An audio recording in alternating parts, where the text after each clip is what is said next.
You can't be serious. Seriously? This is his man. Hold a sec, don't go away.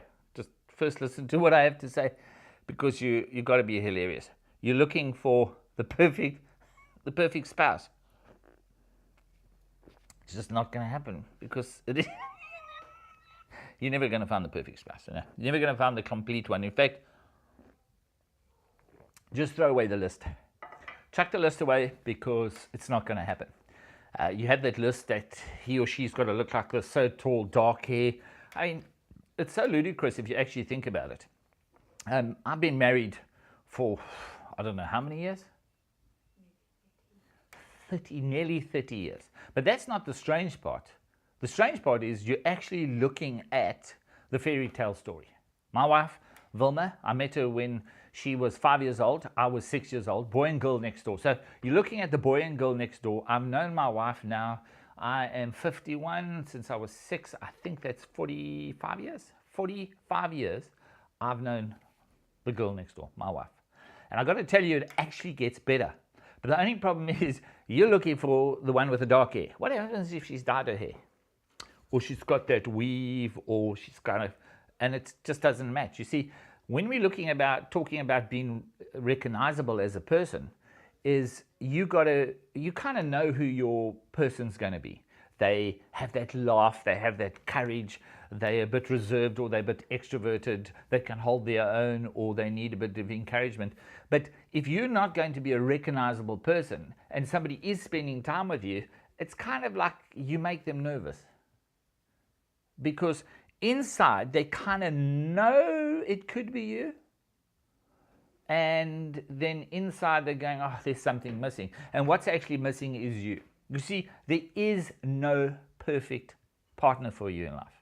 You're not going to find a complete person, and the only reason why you're not going to is because you are their perfection. You are their completeness. You are the one that fulfills or kind of ends what is missing. That's the point. And that's why I'm laughing, because we go on the hunt for this perfect person, looking for them, but they're missing something. You're what they're missing.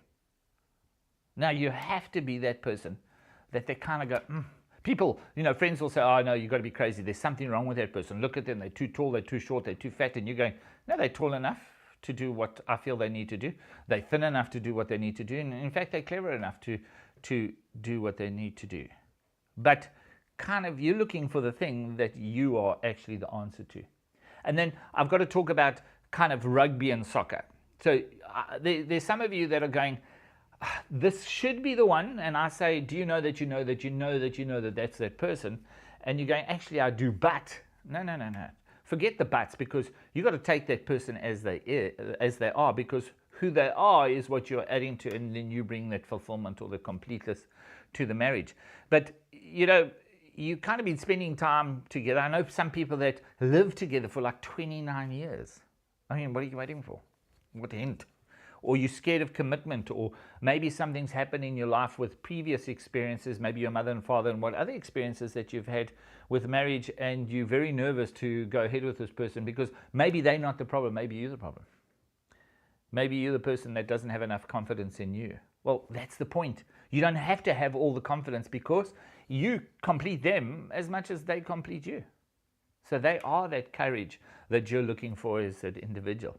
And I mean, how long do you really want to wait? So let me give you an example. The rugby and the soccer story is what you're looking for if you're living together or you're spending time together and you just can't make that commitment. What you're looking for is not going to be found in rugby. So let's say you're playing rugby and you're very good at rugby and you're a superstar at rugby, but you just kind of, it's just not there. There's the white lines, there's the ball, there's a team, there's that kind of playing field, and you want to get victory in it, but you just don't feel fulfilled. Well, it's because it's not found in rugby, it's found in soccer.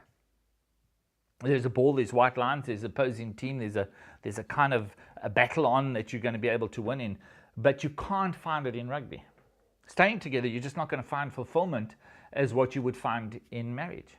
So what starts to happen is you have to go through this transition from who you are as an individual into the other sport. So you can't run with the ball anymore like you do in rugby. You've got to put it down on the ground.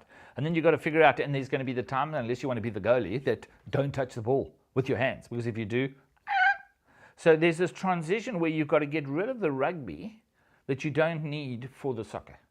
So being single is a few things that you're going to have to deal with and get rid of, and that is called engagement. So you get engaged to somebody, and that's commitment. Engagement is as important as putting the marriage ring on the finger.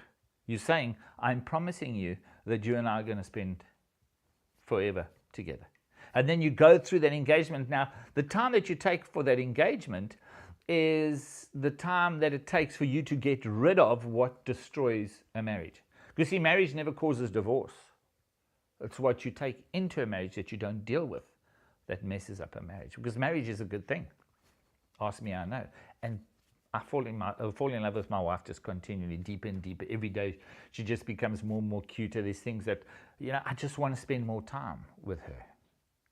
And it does get better. If it's getting worse, we need to go back to the drawing board.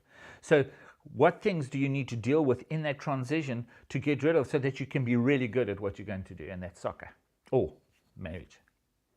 And there's certain rules. And you've got to get people like myself that can coach you in love and in marriage as to what do you need to be a person that's good in marriage, because you are. Because you are, and that's why you kind of feel so uneasy and you can't make these decisions, because playing where you are now, like kind of living together, not being committed, you're not really getting that fulfillment you're looking for, and you're not going to find it. And it is the right person, probably. It's just not in those conditions. And I cannot tell you what it's going to be like when you get married. It's something that you have to experience. It's just something happens. Some call it magic, some call it an inner feeling, some people call it peace. But guys, it's time to make that decision. So let's run through it. You're not going to find the perfect person because you are their perfection. You're going to complete them. You've got to be recognizable. Be like a brother and sister to each other. If you see what a brother and sister are like, it's like, I don't care what you think of me. I don't care of how I dress. This is me. Just accept me as I am and love me for what I am. And that's what the person is looking for. And if it's not you, hey, God doesn't take away to give you less. You just get one step closer. So you kind of learn and interact, and there's no pressure if you're acting like brother and sister. I mean, you don't kind of like tongue each other and you get onto the physical stuff. You kind of, I want the best for you, and I hope I'm going to be the best. And in that transition period, I'm going to do what I need to do to be the best. So kind of, you've got to do that transition. So your kind of takeaway for today is you won't find a perfect person because you are the perfection. And any questions, send it to me. It's HISMAN@lifestyleinAction.info and address it to Sean. And any questions, but we're going to be coming back to love and marriage, and Vilma's going to join us too. So keep an eye on the YouTube channel, share it with people, share this with people, and then stay tuned because we're going to be imparting pretty much a good experience that we've had so far, and I think it puts us up there with other people. So till next time, love you lots. Bye.